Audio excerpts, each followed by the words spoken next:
বাংলাদেশ শিক্ষক সমিতি বিটিএ ব্যানারে প্রচণ্ড তাপদাহের মধ্যে জাতীয় প্রেস ক্লাবে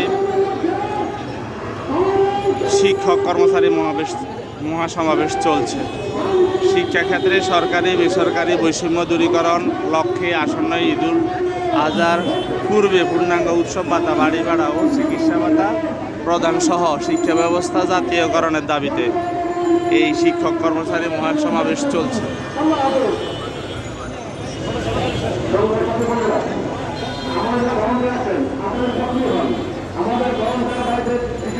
আপনারা অবশ্যই আমাদের দায়িত্ব পালন করেন, এই কর্তব্য রাখবেন। বাংলাদেশ শিক্ষক সমিতি কেন্দ্রীয় কমিটির অন্যতম সভাপতি, রাষ্ট্রীয় কমিটি অন্যতম নেতা জনাব আব্দুল মালিক রাজু এখন বক্তব্য রাখবেন। জনাব আব্দুল মালিক রাজু।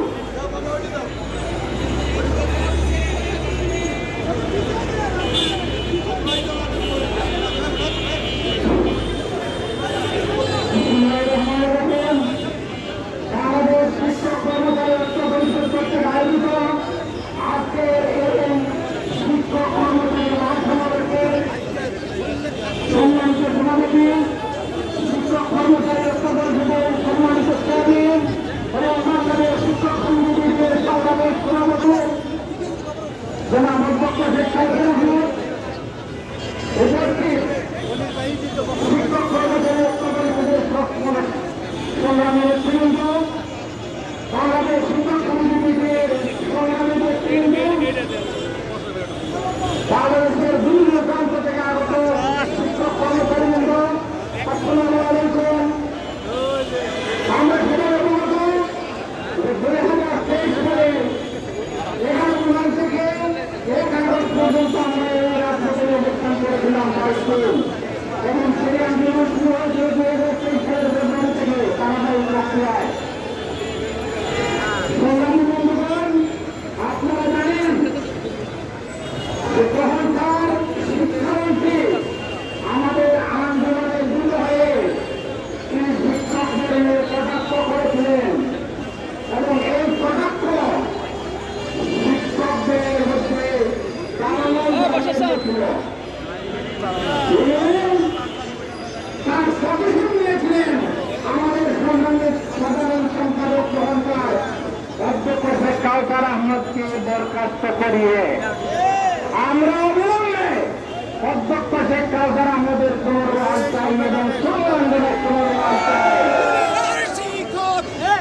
আমরা যখন আন্দোলন করেছিলাম তখন বিগত সরকারের শিক্ষা উপমন্ত্রী, প্রধানমন্ত্রী কার্যালয় এবং দল তিনটা মিলেই আমাদের সাথে একটি চুক্তি হয়েছিল এবং ওনারা প্রকাশ্য বলে বলছিলেন যে প্রধানমন্ত্রী, তখনকার প্রধানমন্ত্রী সব হিসাব কিতাব করে বলেছেন অচিরেই সমস্যার সমাধান হবে।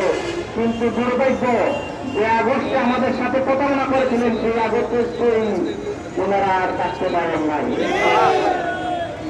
তাই আমরা যখন সেই 22 আন্দোলন করেছিলাম তখন বর্তমান উপদেষ্টা পরিষদের 2 জন উপদেষ্টা আমাদের সাথে আমাদের আন্দোলনের প্রতি একাত্মতা প্রকাশ করে পত্রিকায় বিচার পর্যন্ত লিখেছিলেন।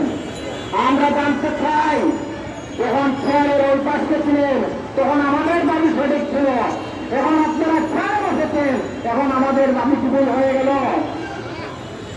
আমাদের পররাষ্ট্র উপদেষ্টা তৌহিদ হোসেন সাহেব, আমাদের দর্গ উপদেষ্টা আবুল খালিদ হোসেন সাহেব আমাদের তখনকার আন্দোলন নিয়ে ওনারা পত্র পত্রিকা লেখালেখি করেছেন।